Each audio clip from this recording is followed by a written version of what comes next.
Have not seen Jay since COVID, and that's, boy, I guess that's March. Actually, for me, it's earlier. I started in the hospital the first week of November, and I was off for quite a long time. And Jay has pre-existing conditions, shall we say, and he was out, has been out of the studio for a long, long time. Yeah, COVID, I take it seriously. I got tested again today, even though I really didn't have any symptoms. I went over to community health and tried to get that done. I had to leave before I got the test results, but I'm pretty sure I'm okay. The reason I did that is I went on the honor flight last week, which was a tremendous experience. Again, I sincerely thank the people who put that all together: Ron Newsom, Mel Schroeder, Charlie Walker, many others.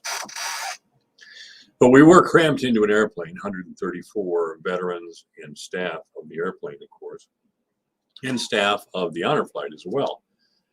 So I thought, wow, I want to go see my grandchildren next week. I don't, as far as I know, there was nobody on that plane with COVID, but I don't know. So the last thing I want to do is go down to Cedar Rapids and infect my grandchildren. My God, how terrible would a person feel if that happened? So I didn't want to do that at all. So I got tested for COVID, and I had to leave before the results come back because I had to get to work. The thing about this job is you can't just be a few minutes late, because if you're a few minutes late, there's nothing on the radio. And in the radio business, that's totally unacceptable. Totally unacceptable. There are advertisers who need attention. Let me address the Fort Dodge Messenger situation here.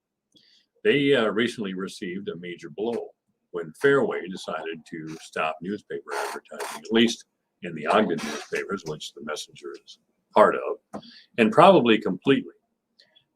Some surveys will tell advertisers that online is where they want to be, especially for younger customers. Messenger has a point when they say that there's still a lot of people who look at the newspaper, but I don't think the coupon business is what it once was. And that's what the daily ads or the Wednesday ads in the Messenger are all about. They want to see people come to the store with the Fairway ad, the full page Fairway ad sheet in their hand. And to them, that means, wow, we're really making progress, or wow, we're spending our advertising dollars, in a much better way. Of course, here in radio, we don't think it's a good idea to just print or announce a list of goods and services. We like to be creative. If you listen to national commercials, Budweiser or Ford or Chevy or Target, they're all imaginative. They have top talent on the air, and that's what we're promoting now. That's what we're promoting now. More than just, again, a list of goods and services. And you can see that on television. You oftentimes you will see a storyline develop in a commercial. And I find myself, I did a number of years ago, asking myself, what in the world is watching Michael Jordan stuff a basketball into the hoop? Hey, that's great, but what kind of advertisement is this? Well, right at the end, it would say Nike or whatever, or Jordan shoes. Michael Jordan, one of the most hugely popular athletes ever. I think he is the single most celebrated sports figure since Muhammad Ali. And because Jordan had more cross-cultural appeal than the great Ali, I think he was the best celebrity endorser of the 20th century. He was the most popular, and he could move advertisers to buy his shoes. But really, yeah, we'd watch Michael Jordan and Mars Jackson, who was Spike Lee, of course. And Mars would say, it's the shoes, it's the shoes, every time Michael Jordan jumped. And again, psychologically, it gave young people the idea that they went out and spent $120 on Michael Jordan's shoes, that they too would jump as high as Michael Jordan. No, but I contrast that image, and I'll tell you, no newspaper advertisement has ever held me like that. And there have been many other advertisements. The Messenger is faced with high production costs. They're essentially, as I've said for a long time, a 19th century information delivery device. And they're literally begging for Fairway to come back. On the front page yesterday, they had a number for Fairway stores, and they urged their customers to call Fairway and reverse their decision. I don't think it had anything to do with the Messenger newspaper directly, but Fairway is really a small grocery store chain. It's not nearly as big as Hy-Vee or some of the big national chains. This was a decision they made with an eye to the future. And I don't know how the future is going to develop necessarily, but it's my personal opinion. And of course, I'm biased. I think if radio gets more creative and we have more local content, actually, if we go back to the time when Ed Brain and Max Landis ran this radio station, and they'd have cooking shows on and all kind, as many local voices as possible on the air is good. That is the model that I've tried to follow. I've had Nevin and Randy Coolman in here, Nevin Mulholland, Randy Coolman, of course, talking sports, our state representatives, as often as we can. City council people, when they come on. I haven't really pursued too many city council people since David Fearig started appearing regularly.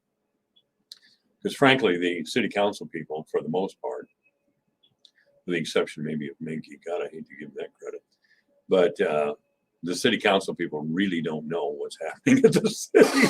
Not to, I shouldn't put it that way. They don't know to the level that David Fearig does. They don't know to the level that David Fearig knows. Board of Supervisors have gotten a little sloppy about being over here after I harangued them on gun rights the other day. I was supposed to never come back, but that's the way it goes. You know, I'm not going to be a useless media figure. And I know a lot of people don't think that I really do this job very well, but we have to, as Tim Russert, the great NBC moderator of the great television show Meet the Press, said many years ago, the sole purpose of media is accountability of government.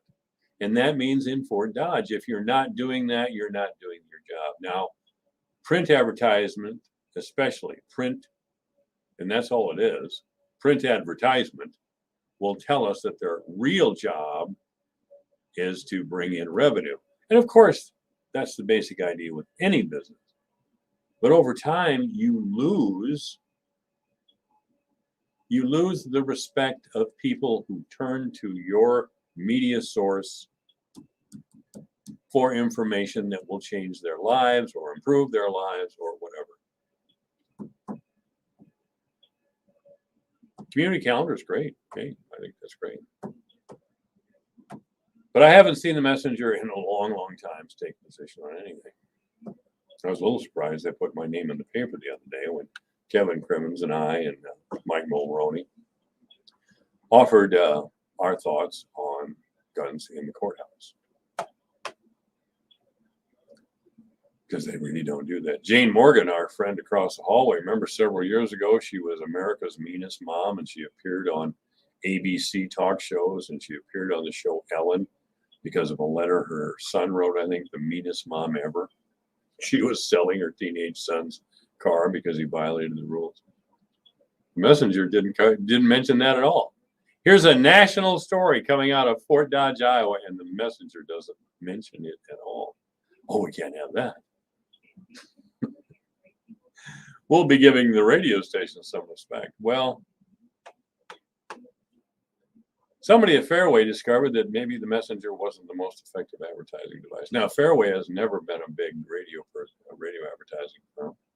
Hy-Vee does do advertising with us. We have to take an idea out to Tim, and I think that's smart advertising. When the Randall store was here in town, they were regular advertisers with us. But even the Randall store tried to use radio as you do newspaper, and otherwise the Randall's jingle would come on, and here's what's available this week at Randall's, and peaches 29 cents or whatever, you know what I'm talking about. And that was just the wrong way to use radio. They had that jingle, and I can remember what it sounds like in my my head, but I can't replicate it here. They had that great jingle that they counted on. They counted on that jingle to remind everybody of Randall's. And I think they were right. Randall's went out of business, of course, years ago because of issues not related to advertising. It's 2:29. Good afternoon. You're on the air. Yeah, you're talking about the Fairway ad. They quit that in Omaha some time ago. I'm sorry, I didn't flip the switch fast enough. Okay. To get everything you said on. Well, I said you're talking about the Fairway ad. Oh, yeah. And they quit that in Omaha some time ago. Oh, they did. Is Fairway in Omaha? Yeah. Mm-hmm. Oh, no kidding. Yeah, and or Oconto Bluffs, I'm not sure, but anyway, it used to be in the Omaha Herald, and it's no longer. And same way with Walgreens, they quit some time ago here in Fort Dodge. And I'm not as apt to go to Walgreens now like I was before, because you know they have a special. You'll read through it and see something you want, and I'm not as apt to go there. You're not as apt to go to Walgreens because they drop newspaper advertising? Well, because I don't look at it. I can get it online. I can get both of them online. Oh, I see what you're saying. But I'm saying, you know, it's just handy to have it in the paper on Sunday. You look through them and you say, oh, I'd like to get this. It sounds special. And now I don't do that. So I might not be going there because I don't know it's on special, but they don't look online. It's kind of a pain. Well, the Messenger's in big trouble, obviously, because they dropped their Sunday edition. The Sunday edition used to be the big moneymaker. And they dropped it. Apparently, the production costs outweighed the value of the Sunday edition. Right. And of course, it was a little embarrassing to have the Messenger urging on the front page, urging their readers to call Fairway Store and reverse the decision. I mean, that's kind of embarrassing, for God's sake. Yeah. Well, it's not going to help because, like I said, they quit having it in the Omaha Herald. So. All right. So I just thought I'd put that out there. This is Fort Dodge. Thank you so much. All right. This is AM 1400 KBFT Fort Dodge. We're broadcasting live from the Blue Ribbon Pelham Water Studio. Blue Ribbon Pelham Waters, of course, is at 612 South 32nd Street here in Fort Dodge. You may contact Blue Ribbon Pelham Waters by calling 576-6481-232, and the news is next. On Odyssey. Odyssey is your new audio home. For all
journey of grief is not one to walk alone.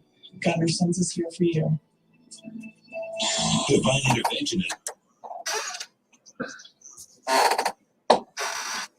Yes, I'm Michael Devine, and I identify as a non-binary male. So I welcome once again to the program David Osterberg of Common Good, Iowa. Are you identifying as a non-binary male today, David? That's fine. That's fine. That's a good one? That's Yeah. good for you? All right, so here he is, non-binary David. And You know, I just got off of my bicycle. Oh. Did a 40-mile bike ride with Wow. a friend.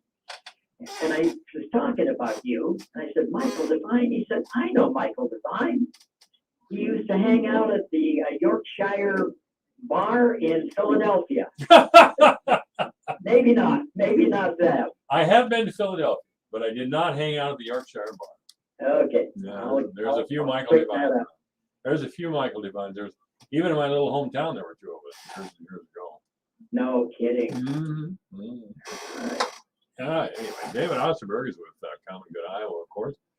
Is that a website yet, David, or not? Yeah, it should work. All right. You know, .org. We're in Oregon. Oregon, that's right. That's right. Not for profit. That's right. That's right.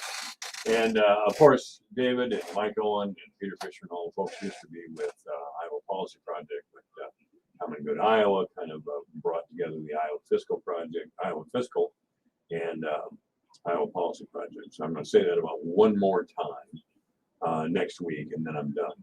And then we're done, yeah. I think we're actually hiring a researcher, economist, in Iowa City. Really, I didn't know that. So I don't know if you qualify as an economist, but you could certainly be in the running. You could certainly be our spokesperson. I would make an application. My grandchildren, as you know, live in Lynn County. Right. And I like to think that I know practically everything. It's kind of in my job description. Total know-it-all. Don't argue with a guy on the radio because he's on the radio. Well, I'm glad you told me. I'll make an application, see what happens. All right, we'll see. All right. Yeah, you could probably make a pretty good one. No, It'd be fun. that's right. Oh gosh, I forgot the guy's name now. The first the first press guy that Donald Trump had. Who was that little short, really aggressive guy? What was his name? Oh, what was his name? I'm not getting it. No, it'll come to me. But anyway, we're not here to talk about that. David Osterberg, for most of his, if not all of his working life, has been concerned with climate change and air quality, water quality.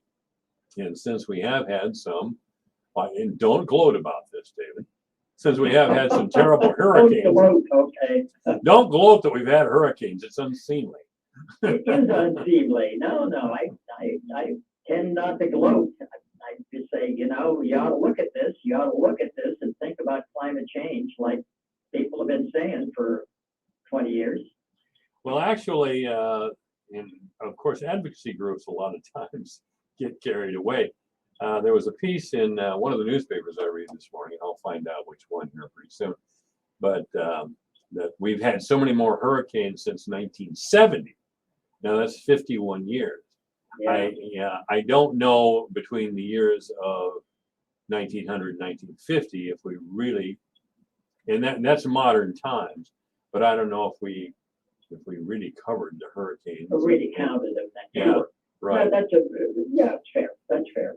So what you want to look at is evidence of increased strength, increased amount of rainfall.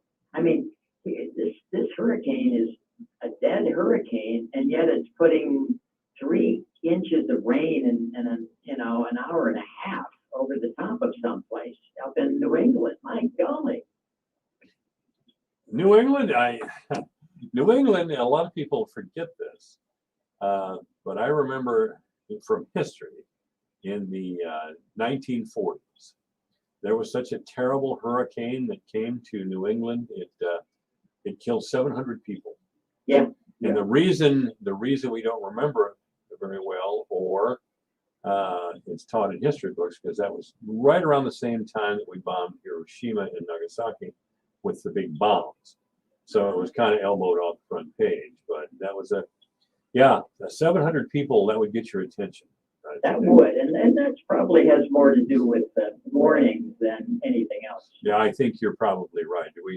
And there was speaking of that, and I don't want to get away from our topic because Mike Owen talked to me about staying on topic this morning, and I'm famous for wandering off. There was a radio station up in South Dakota that, and of course, a lot of our radio stations play automated programs and music now. So there can be times when there's nobody at the radio station as there used to be. A tornado came up out of nowhere. The sky got really dark, and the citizens of this little town, I think it was Canton, South Dakota, all turned to the radio and heard music playing. So they thought, well, there's nothing really wrong. Well, a tornado hit the town and killed several people. Yeah. So the FCC changed its regulations a little bit in that regard. But anyway, climate change, hurricanes, this sort of thing. Can you give us some science behind this that ordinary people can understand? Sure. And the latest report from the Intergovernmental Panel on Climate Change, this is the UN body, so a bunch of people don't like it already, but it's full of, hundreds of scientists. Nobody's a politician, they're scientists. And every about 5-6 years, they do a major report. And the major report, the last one came out last month. And they're finally say, we've been doing this since about 1990, and we are finally able to attribute some of what we're seeing to a warmer climate. It isn't that we have maybe more hurricanes, or that may not be so. We may have a similar number, but they are more powerful, and we can measure the percentage more that they probably have, because the atmosphere is so much warmer and it can hold so much more water, and that water then comes down over someplace in Tennessee and floods everything. So yeah, we're much further along in the science. Nobody says that hurricane, that puppy was caused by climate change. You can't say that. But what you can say is the magnitude, the virulence, things like that, and you can say it's 50% more, 15% more, something like that. And some people are really getting good. And science gets better. And it gets better by some people maybe being wrong, and then somebody else saying you didn't do this right. And science really advances through people being not quite right, but kind of right. Well, that's close enough for this town. Yeah, close enough. And I think what we're finding is that we're in a new regime, and that new regime of more forest fires, more really catastrophic hurricanes and flood events and rainfall, that has happened because we have not done anything about climate change. And if we don't do anything for another 10 years, it's going to be that much worse. David Osberg is our guest with Common Good Iowa. We're talking climate change. David's originally from the state of Washington, and that whole part of the country has been on fire for months. Can we really attribute climate change to that long fire? There's a very good article I saw, and it was in Science Magazine, so it's like a big deal. And this was several years ago, so it took 2 periods of time, looked at the difference in temperature, because it isn't the same. It isn't the same 1 degree centigrade all over the world. Some places are like 2 degrees. And looked at 2 periods of time which were equal. I think there were 24 or 26 years. And you could see with that extra amount of heat, the forest fires went up in all kinds of ways of measuring. Total amount burned, number, and length of the fire season. And it wasn't like it went up by 10%. It went up like 4 times. So we didn't used to hear as much about fires because they didn't used to happen as frequently. Now, you had some terrible ones. I mean, I grew up out there, as you said, Yeah. and they still would talk about fires that killed a whole crew of firefighters. 9 guys just get incinerated, and that happened in, say, the 1950s. But the point is, when you measure, not necessarily depths, because warning systems are changing that, but all of those other measurements, yeah, you can say there are more forest fires. This used to be a good job, and one of the firefighting organizations was practically next door to me when I in the little town.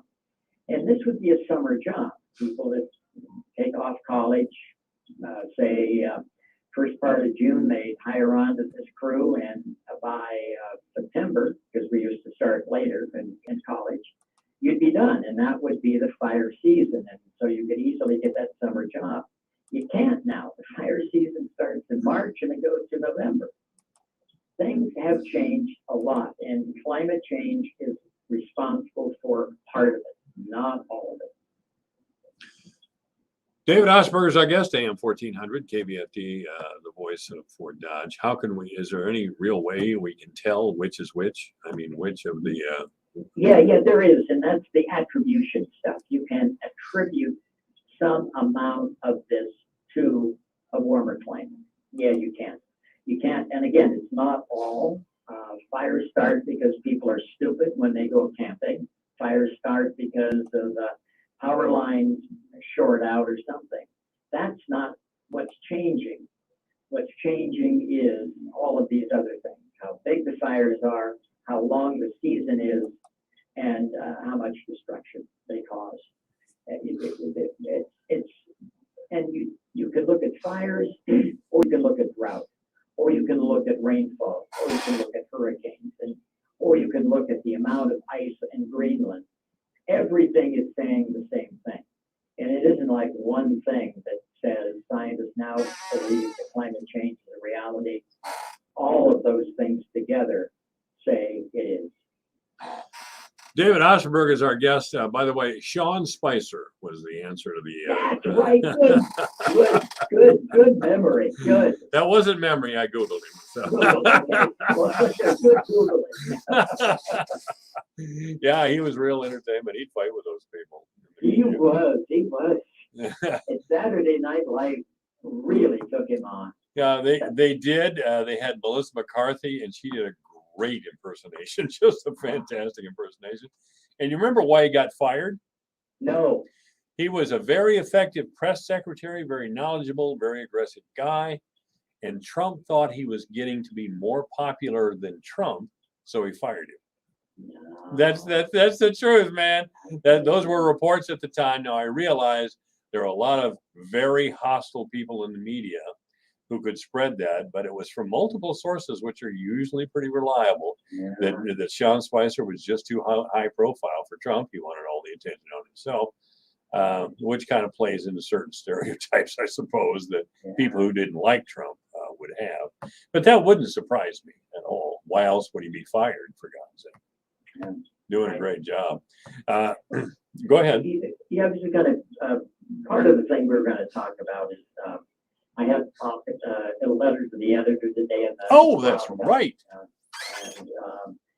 But which was mainly about whether we ought to have some kind of a climate change department. Yes. And I talked about the fact that my friend Paul Johnson, when he ran the DNR, he actually hired me to be a climate change consultant. And I'd go around and I did two things. First of all, I stopped the electric utilities from becoming deregulated, as if we were going to be able to have competition when all these companies control all the lines down the back alley.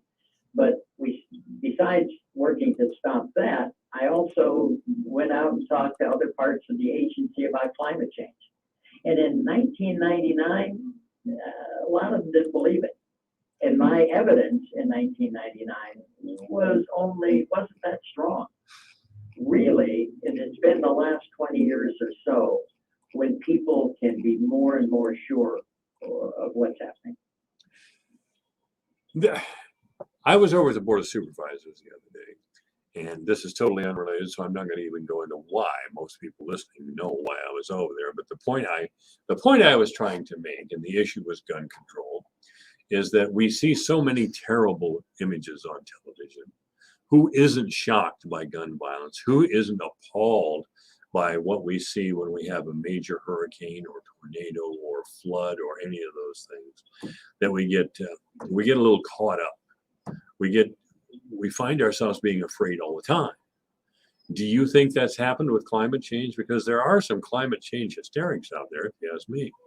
Well, maybe, but I mean, the gun control, you're looking at human beings. Yeah, I didn't Yeah, even. climate change is different. I mean, it is the science and it is happening.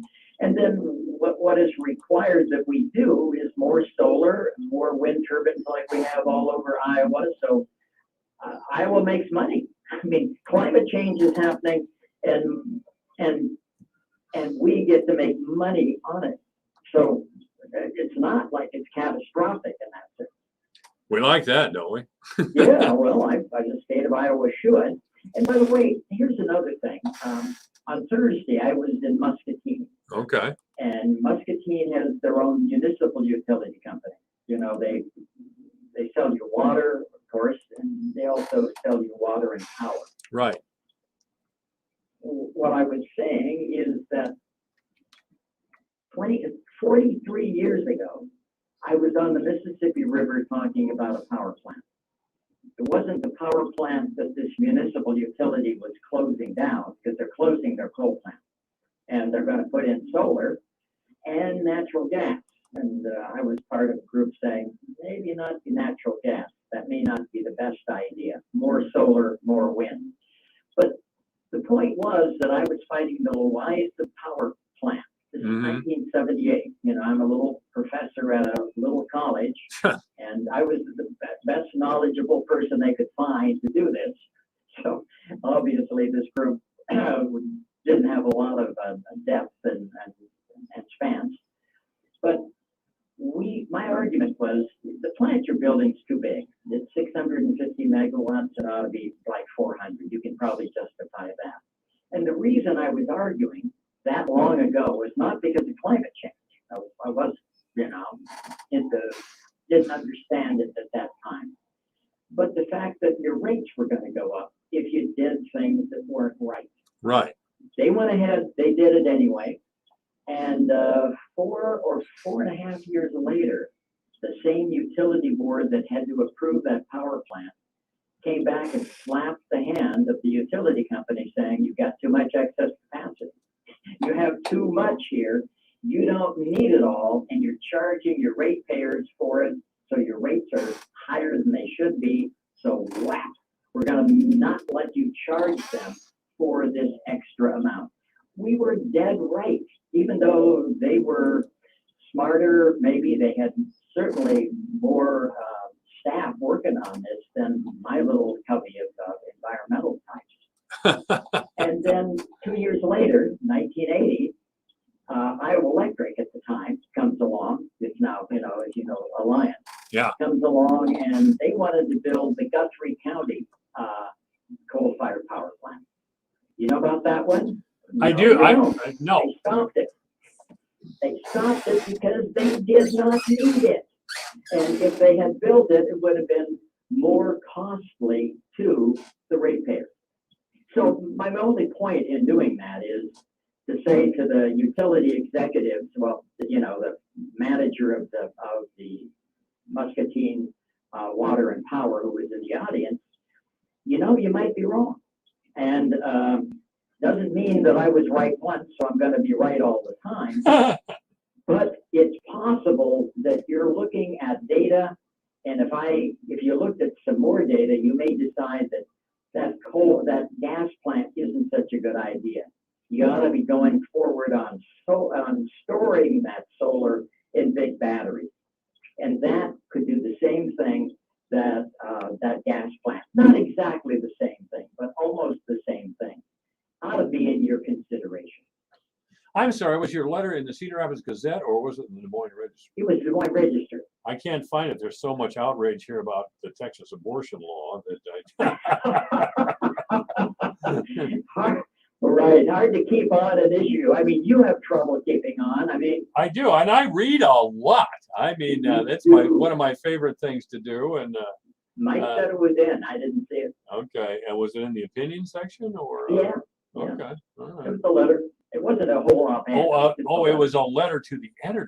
Okay, Yeah. okay, all right. It was That's, rather short. yeah, well, that's okay. The That's register, what people might read, is what I thought. well, they do, and the register usually won't print letters that are really long. Yeah. Unless they're liberals, of course. But I don't think they cut Manny slack. It was 200 words, just like they said you needed to keep it to. well, you might be a liberal, but you don't have you have the wrong concerns. You don't have you're not advocating for the really sexy stuff, like abortion, frankly, or gun rights. I mean, Yeah. climate change is always somewhere down the line. It's always economics. I mean, I'm an economist. That's what I talk about because that's what I know about. Yeah, well, yeah, it's good to if you only talk about that's a good thing to focus on what you know about. I mean, if you did something else, well, people will catch you like they catch me every now and then. But I always get in trouble when I reach back in time in my memory, which I don't trust anymore, and say something on air. My listeners must sit there with a Google up on their computer screen at all times because I've been busted a few times. Right. Well, when Spicer, you came up with Spicer, though. Well, again, I had to Google him, but I could see his face, and I remembered the Saturday Night Live impersonation. Those were really kind of cool days. They were good. They were kind of funny, yeah. David, we just have about a minute left. Is there anything we can say about climate change? Well, then I haven't said no. I think that we're having more evidence all the time. And it isn't just the evidence that we're looking at, forest fires or hurricanes. Everything else also points in the same direction. It's basically physics and how much, warmer air holds more water. More water is going to fall in that storm.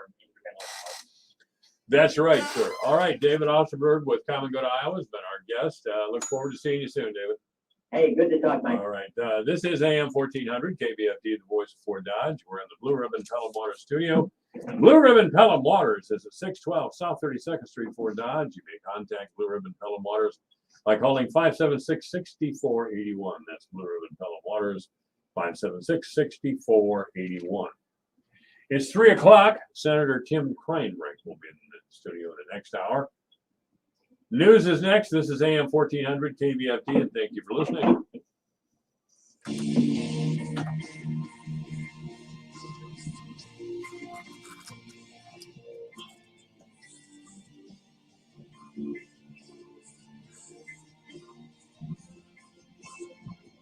If you're into cars or just want to learn a thing or two, tune in every Saturday afternoon from 2 to 4 for the End of the Hood Car Show on AM 1400 KBFD, Fort Dodge.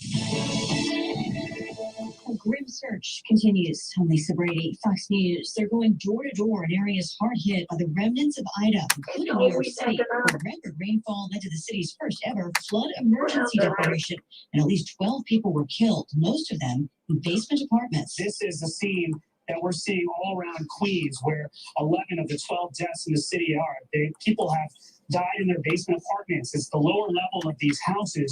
And in this one, a mother and a son died, a 22-year-old man and a 43-year-old woman, when 4 feet of water came gushing in last night within a matter of minutes. A father and another son made it out alive. Fox's Brian Yanez. Jason Bogst is the EMS chief for West Norriton, Pennsylvania. The last 24 hours, we saw historic flooding levels that we haven't seen since Hurricane Agnes, so we're going on almost 50 years. He says the water was so high, people were rescued from the second floor or the attic of homes and apartments. The storm's now blamed for over 24 deaths in 4 states last night, over 1,000 miles away from its landfall as a hurricane in Louisiana. President Biden heads there tomorrow, pledging federal help for all of the states ravaged by Ida. Federal health officials say they're taking a new variant of COVID seriously, but that new is not considered an immediate threat. The World Health Organization is warning it's showing signs of being resistant to vaccines and has so far been found in 39 countries. During a White House COVID briefing, officials also announcing a $3 billion investment in the vaccine supply chain. White House spokeswoman Jen Psaki says the State Department is in close touch with Americans still in Afghanistan. Working in close coordination with them to determine how they can leave the country if they've left the country. She also says the number is closer to 100 Americans. It's not known yet how many more Afghans may be eligible for programs to come to the U.S. The travel arrangements for anyone are not clear right now with the Taliban in control. America is listening to Fox News.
Broadcasting from the Blue Ribbon Pelham Water Studio.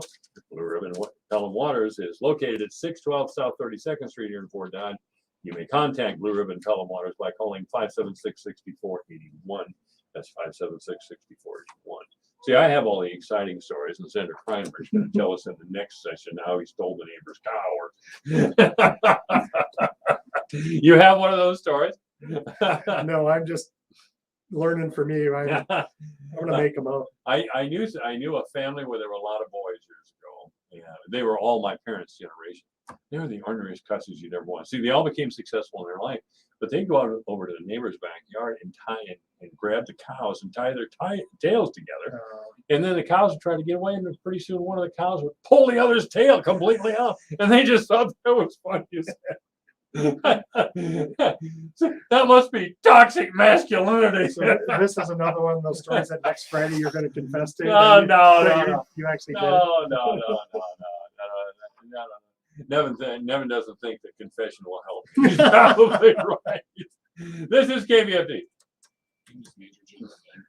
That's funny. Deployed overseas 6 times with multiple. Bert, Iowa. Bert, So Iowa. did you know Jerry Benkendorf at all? He used to be a bar owner up there. I think I did. That's a very familiar name. So Jerry was actually the guy that trained me 35 years ago in the insurance industry. In the insurance business? Yeah. Oh, really? So he worked for Aid Association for Lutherans. That's what I started with. Oh. And so he was actually my trainer. He'd been with him like 4 years before me, and he was a bar owner. He had the greatest jokes. You know, every bar owner's got great jokes, right? Yes. I mean, that's kind of, they pick them up at the bar and Sure they use them over and over, you know, just like everybody else.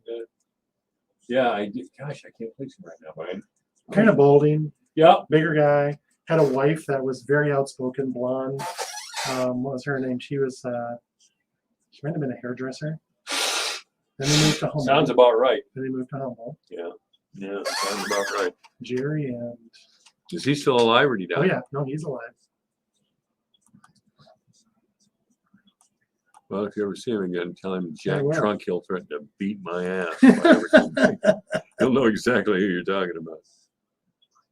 My brother-in-law, well, he's deceased now, and so is my sister, but my brother-in-law is from Burt, and they got a nice little eating place up there for a while. He always wanted to go to, if the 4 of us went out, he always wanted to go to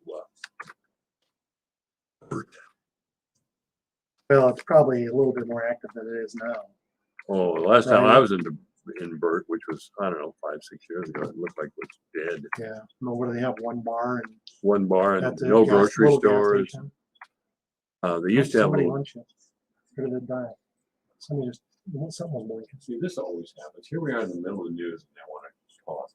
So I'm going to call her both this time, just to be funny.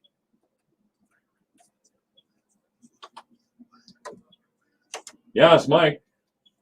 I was just gonna say that I think, you got probably one of the greatest, radio announcers that I've ever heard. I would compare him right up with Don Imus, and probably better than Don Imus. Ask him who it is. And, I just wanted to say, keep it up. It's a great station. Which radio announcer are you referring to, sir? Mike Devine, I couldn't agree with you more. is this Mike? Yes, sir, it is. Hey, this is Alan Birdie. Hey, Alan Birdie. Yeah. How are you doing? Where are you at, Alan? Oh, I'm just headed to Fort Dodge to get some more lumber, but it's really great to hear you on the radio. Well, that's great. Are you living up in the St. Joe area? Or? Yeah, and I'm living in my mom and dad's old house. Yeah, I know where that was. Yeah. So, yeah, it brings back good old memories. Yes, it does. So, Alan, I hope to see you soon. yeah, keep it up. You're doing great. Thank you, sir. Someday you'll be talking out of Washington nationwide. Alan, I'm almost 70.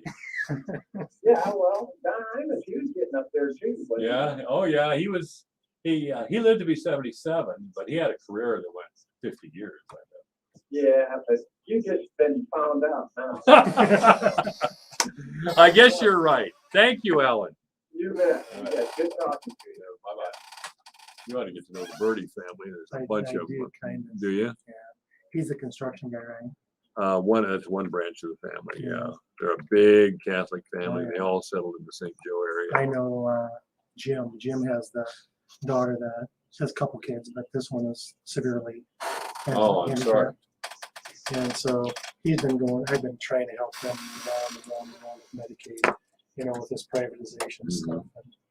And you know the Birdies, they're like, I'm gonna go 500 miles an hour, and then if I gotta go back and do something over again, and you know what I mean. Mm-hmm. Just don't tell me I have to slow down, or don't tell me I can't go that way, because I'll do it anyway. It's the way his dad was. August, he was that way, and all the Birdies I knew back I way think back this in the one day. might be from Bode Yeah, or Livermore, St. Joe Bode, that old that swap. whole area up there.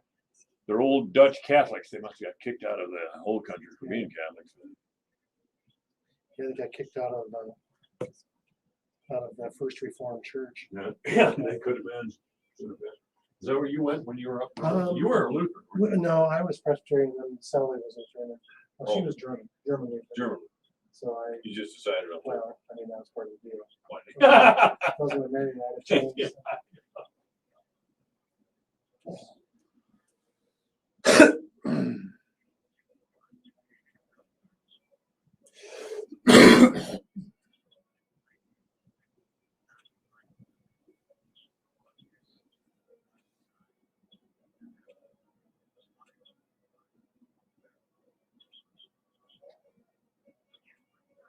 Yes.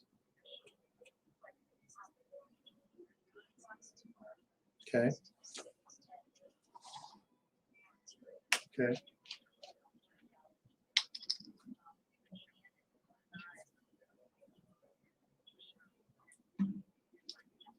That's good.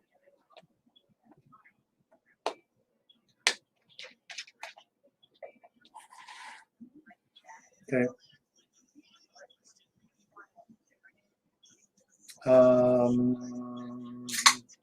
Yeah, I will be until a little later.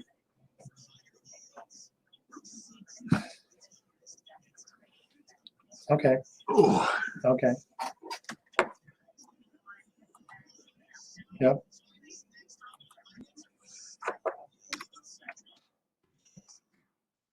Right, we're gonna have to find out what fund that was in. She can probably, if you call her, she can probably send us a statement. We were looking at this thing last night.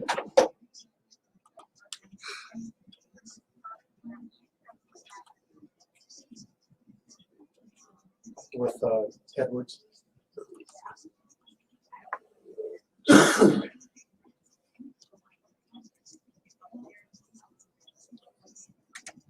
That's fine.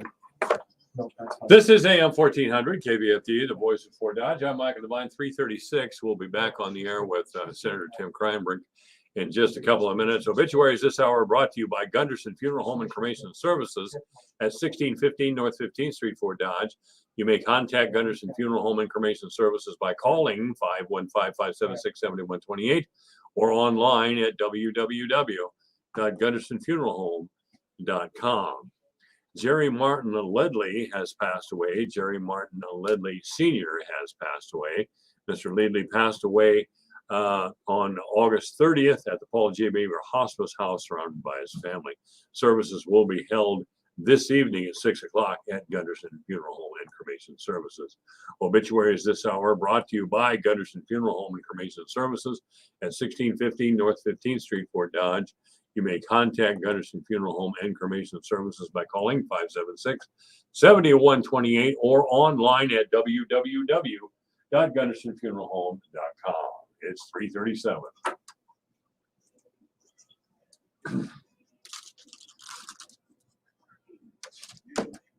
Prosperity for our families. I am proud of what we've accomplished in these challenging times. We are working to protect innocent life, defend our nation's borders, and preserve our Second Amendment rights. I have been honored to work alongside the hardworking family farmers of our area, promoting Iowa agriculture. The best part of my job is getting to help constituents. In our short time in office, we have already helped scores of Iowans with issues related to Social Security payments and passports, while ensuring our military heroes get the honor and recognition they deserve. If you or someone you know needs help dealing with the federal government, feel free to contact my office at 202-225-4426 or visit us online at feenstra.house.gov. I'm Congressman Randy Feenstra, and I look forward to talking Hey, with do you have soon. Feaster's number? Paid for by Or official media funds guys? authorized by the House of Representatives. I'm Rocky Roselle with StarRegistry.com. What? Since Jim we were Overhill. children, we've been told to reach for the stars. Okay. It was You know great Jim, advice. he's the It's one a that great runs gift. But I Name a don't know his star. number. I know who he is. Oh, I got his Now, number. call to 800-282-3330. Yeah, I gotta get a hold of him. Just campaign We anyway. will name a star after someone You very know we have special the to you Webster and County send thing an on incredible October personalized gift.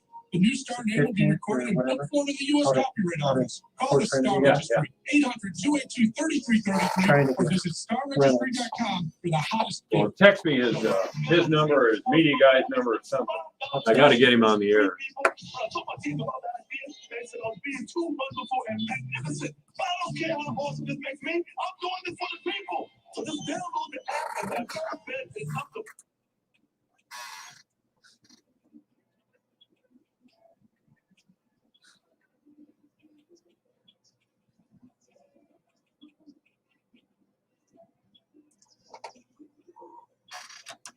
That's right. We're broadcasting live from the Blue Ribbon Pelham Water Studio. Blue Ribbon Pelham Waters at 612 South 32nd Street here in Fort Dodge. You may contact Blue Ribbon Pelham Waters by calling 576-6481.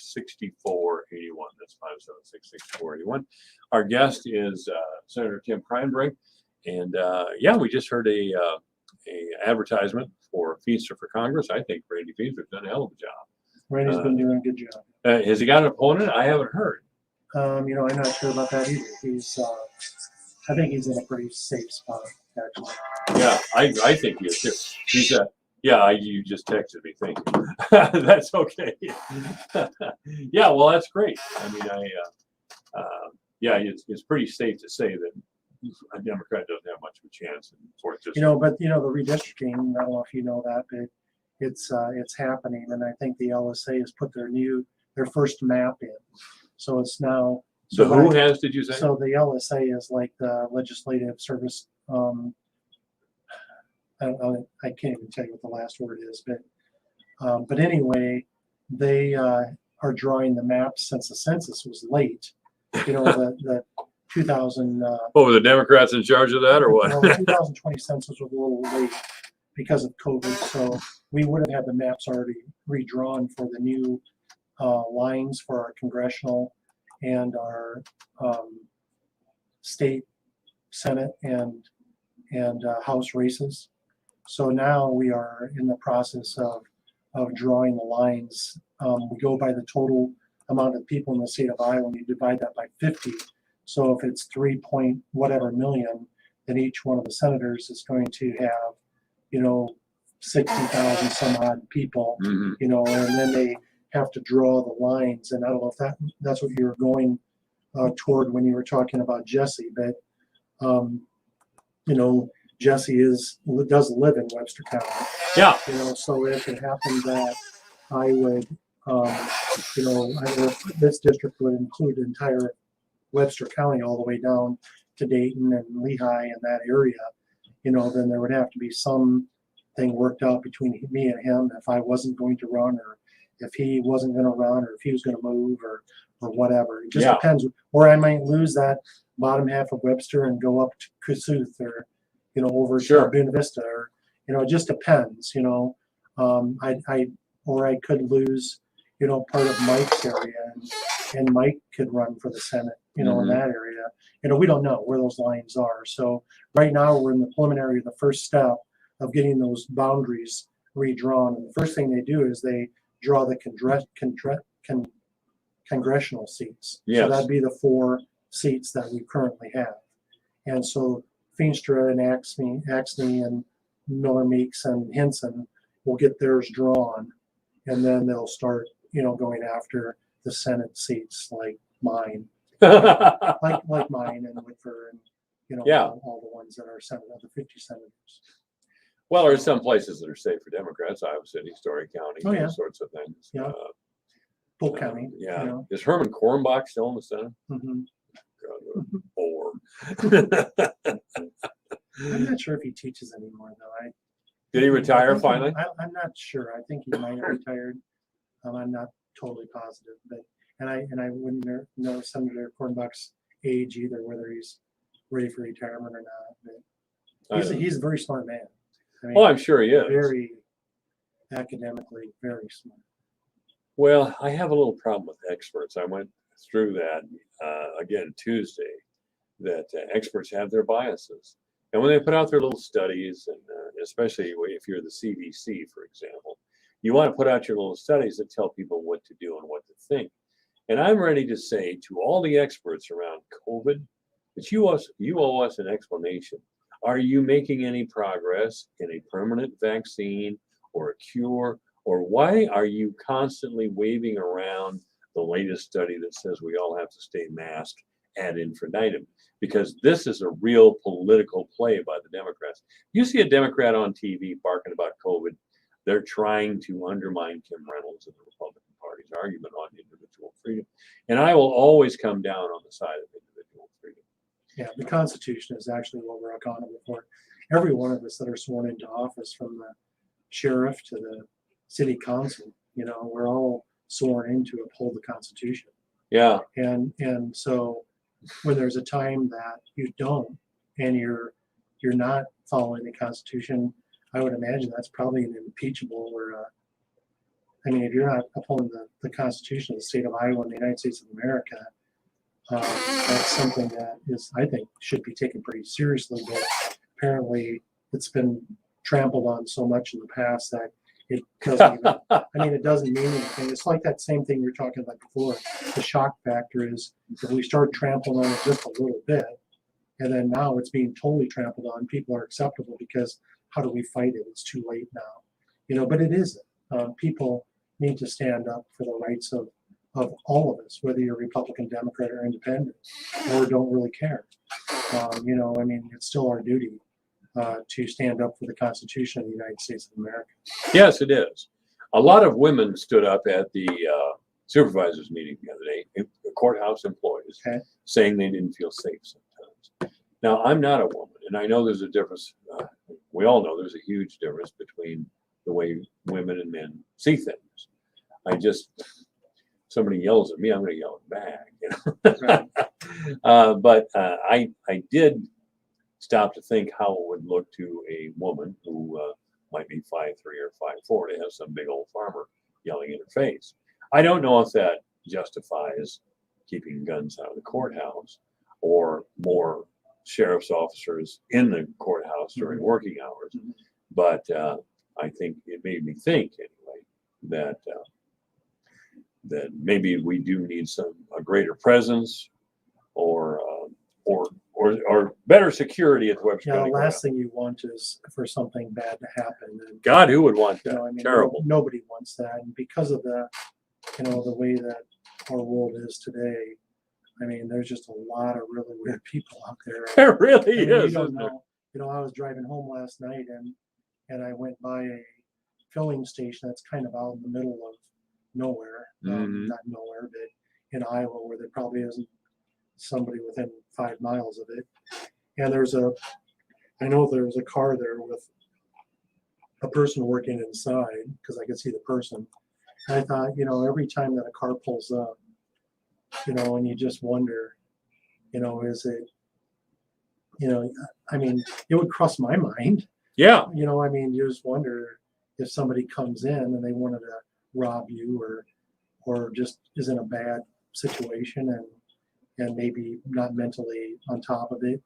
You know, I mean, that's just, it's just not a good situation, you know. Sheriff Fleener invoked a rule, and I'm trying to find it. Well, the sheriff ran on that to make the courthouse. Yes, he did, but the courthouse is safer. But he invoked a rule in the Iowa code that he says allowed banning guns in a courtroom if he decided and the Board of Supervisors sanctioned it. Do you know anything about that? Yeah, and it is true. That is true. as long as they provide 2 armed security guards. And that's what they're doing, is they'll have. Say that again. They'll now? have, in as long as they provide the manpower at the front to be able to, to monitor that. So To that's- monitor the no guns in the Yes, courthouse thing. yeah, Okay. yeah. And it's basically because there's courtrooms involved and judges. But I was told that the judges run their own part of the courthouse. There's different areas of authority in the courthouse. The judges can decide whether they want guns in their courtroom or not. Well, they're not going to want that, and they have banned them, from what I understand. So you're thinking that it should be up on those rooms that the courthouse is on, is where they should have the metal detector and stuff like that, rather than coming in the front entrance? Well, no, I'm not saying that, but I'm wondering if we need that level of security at the Webster County Courthouse. I know that. Well, that's in the law. What's That's, in the law? So he's following the law. He can ban. What is them. it? That's what I'm trying to He get you can to. ban them as long as he has people at the front that are monitoring that with the metal detector that's up there. too, Right. If you've been in there recently. Is that a position you agree with? It's the law, so, Yeah, I know if it's we the law, wanted to too. change it, I suppose we could, but, anytime that we go there, you might be dealing with some federal court stuff, and then we're dealing with the federal government versus the state, or, there's a lot of different entities that come into play, just like, we do with our hospitals and with our schools, Mhm. the hospitals are wanting total vaccination, or you're going to get laid off or fired from your job. Well, they also receive federal money, which the state could come and say, no, you don't have to do that. Well, then if the federal money said, people say we're not going to give you federal funds anymore if you don't follow the mandate of having vaccinations, then these hospitals are in jeopardy of losing a large amount of federal funds from Medicaid. These hospitals can't make it if they don't get reimbursed, from the federal government. Absolutely. And so if they said, well, we're not going to do it, and they lose their federal funds, the state isn't prepared to go to every Pocahontas and Lake City and, all these hospitals and gin up the money that they lost on the federal level.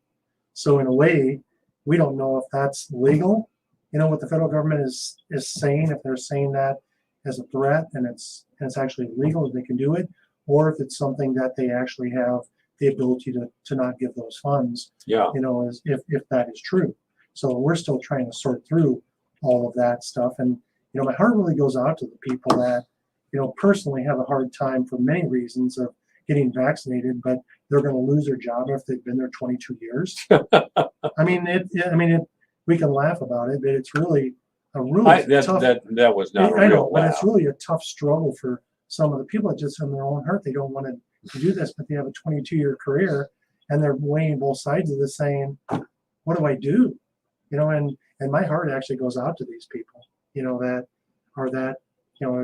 don't care about other people getting masked and they wear masks. So it's not like they're not wearing masks, but to get vaccinated, they don't care if there's other people get vaccinated. They just don't want it, but yet it's going to affect a 22 or 25-year-old career that they've had in our hospital systems, which is a tough decision. Tim Cranbrink's our guest. He's a state senator, of course. If you'd like to ask Senator Cranbrink a question, it's 955-1400. The real reason I brought up Jesse Green is because he's with me, or I'm with him, I should say, as to a law requiring student athletes to attend the athletic, to go for the sports as the gender they were born with, not some manufactured. Oh, I would support that. You would support Oh, yeah. that. Well, Ann was. And it probably is something that's going to be coming up shortly. Well, it will. I mean, it was. There was a question of discrimination in the last legislative session, I understand. But I think that's lunacy that we would consider this. I think they're just going to have to check the legality of your birth sex. Yes. If we can stick with that as what that child is athletically, Mm-hmm. then, or that's what they can compete in. But there was a weightlifter, I think, this year, a man in the Olympics, I think. Olympics, 230 pounds, pretty impressive. That actually participated in the women's rank. Yes. Am I right? Yeah, you are. So, I don't know, that's still part of that shock thing. I think that they're just slowly creeping in. And by the way, he looked like a man. I mean, she's identifying. Yeah, I didn't even watch. I just heard. No, I didn't really watch the Olympics this year myself because they're so woke. Yeah. It's boring, Yeah. you know. I mean, I love track and field, and I love volleyball. I mean, I like all those. I mean, Love the track and there's field a lot of events. great sports, and gymnastics. That's fun to watch. All that stuff is fun to watch. Gymnastics is God. They're Those, phenomenal. Aren't oh, they are. Those girls Athletes. and young men, those young women and I mean, men if are. you can stand out there with your arms straight out and hold your body weight, I could be there for about a minute, a millisecond maybe, and I don't think I would actually have held, but both my shoulders would be ripped off. Yeah, And they are just unbelievably talented unbelievably talented people and also dedicated. very I mean, you dedicated. think what it takes for them to eat properly every single day and work out the amount of hours that they work out, and to be that kind of reminds me of hardcore wrestlers, that just have to keep their weight. And they gotta, do all of this while they're working out. And You get a top caliber wrestler, you have a real intense athlete on your hands. I'll tell you. Yeah. I mean, Tim and Terry Brands down at the University of Iowa, they're still we'll intense. watch them. Yeah. Watch them coach and tell me Watch they're 'em. not intense. Oh, they are. They really are. I mean, Listen to them speak, at the Hawkeye dinners and stuff, and if they're speaking, they're fun to watch because they are so intense. Just talking to a regular group of fans, it's like, holy cow! I hate to be one of their wrestlers. yeah. Oh, yeah, you would. Dan Gable, I guess, is real tough. He doesn't come off that way. In No, not interviews. anymore. I've- He's mellowed. a little He's bit. mellowed, Yeah. but he was. Well, I'm sure he was very intense. I've met, of course, I met. Did he coach the Brands? Yes, he did. So that Yeah, probably he is where a lot recruited of him that from came Sheldon. Yeah. Yeah. Well, they were And, Sheldon, Iowa kids. They're Sheldon, Iowa kids. Yeah. Wow, I didn't Their dad owned a small auto repair business over there, from what I know. understand. Awesome. But I guess they used to have some ridiculous wrestling mats Oh, out in the front yard No, that weren't always friendly. that's probably where they got UFC fighting or what is it? UFC fight. Yeah, UFC fighting. That's probably a mixture of wrestling, boxing, and kicking each other. So, I've interviewed Coach Brands. He's just a little guy, oh yeah. but he's got a look in his eye that I would never mess Well, with. he's not much different than Spencer Lee.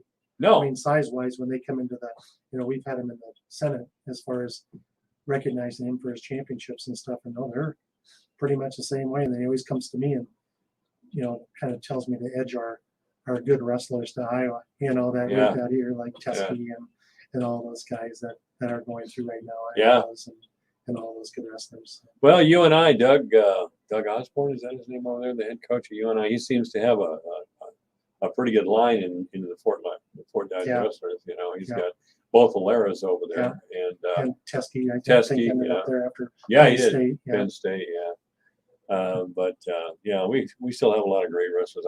I really hope that Iowa State, that Kevin down there can. I think he is. Kevin I think he's Dresser. doing a good job. I think he is. Iowa State was a top program Oh, into yeah. the '80s, top program. Then it kind of went down the tubes. I had Kevin Dresser is an old Humboldt kid. Yep. And I think he's very well respected. I think he is. And I think the kids love him too. So Yeah. that's always a plus. He's got a lot of Iowa wrestlers on it. He used to anyway, as his assistants. Well, there aren't that many huge wrestling states anymore. No, there You isn't. know? I mean, But most Penn State has kind of kicked Iowa out Yeah. of first place. It Yeah. used to be Iowa and in Oklahoma. Oklahoma. Yeah. Yeah. And I'm not sure if Nebraska, they have wrestling. I would imagine. Nebraska has some decent wrestlers, but they're not the greatest program in the world. They're kind of like the football team. I don't suppose they have Tough wrestling. week last weekend. Yeah, for Nebraska, it was kind of a tough one. Hey, I'm not a bit. I've had to be around Nebraska people Oh, yeah. a good part of my life, and they always, we're the best in football. Yeah, Wow. Ben's all cranked up now. He actually got tickets to the Georgia Clemson game, and that's in Charlotte Saturday. So, Whoa, So that's game day. So he's got it's in Charlotte. yeah. So they're doing it on a neutral field. Oh, So they're meeting in Charlotte on I think it's a 3 or 4 o'clock kickoff. So about the same time Iowa State and UNI kickoff, I think. So him and about 12 buddies all got you tickets bet, man. as they opened up the upper deck. When they opened that up, then tickets just Went through the flew roof. out, and Yeah. they didn't get expensive because they were going to try to sell them. Yeah. So they had a chance to get some cheaper tickets, and hmm so they all ate them up, and that's going to be a pack. That's a top 5. Mm-hmm. Matchups there. So that's pretty awesome for this early in the year. Yes, it is. First game. Yes, it is. Wow. I don't suppose they had wrestling up in Polina. No, we didn't. They do now. South O'Brien does, but we were basketball, football, track, and baseball. That's all we did. So Well, that's plenty. well, I mean, it is, and we didn't have that many kids. So if you're stealing, I don't know, usually the same kids that are wrestlers don't go out for basketball. So No, they there don't. probably wasn't, an opportunity for us to get it, but I don't know why the school didn't push it, at that point. So The conference didn't. Sure. I don't think so. yeah. Coach Nicholson of Iowa State used to come up here regularly in the 50s and 60s because he wanted the farm kids because they were, a lot of manual labor on the farm work. They were strong kids, Good ethic. work ethic, weren't afraid to mix it up. Yeah. I don't think that's even in the dictionary, that word. Mix it up? No, work ethic. Work. Of course, I'm probably to blame for that too. No, I don't know. I know what you're talking about, though. There is a sense of entitlement, and to be honest with you, my dad used to talk that way about my generation. Oh, your kids are so I know, isn't spoiled. that crazy? Yeah, we And had they to walk. both walked uphill in snow to Oh, school 6 miles. and back. So they must have been going backwards. Senator Tim Kreinbrink is about our guest. Thank you, Tim. You bet. All right, it's 4 o'clock in the afternoon. News is next. This is KBFT 4 down. All right, that was good. All right. All right, buddy. Yeah, thanks a lot. It's always a pleasure. Always a pleasure. Next week you're gone, right? Yep. And have a good Labor Day. And Thank you. Join me every Monday from 5 to 8 p.m. on AM. Oh.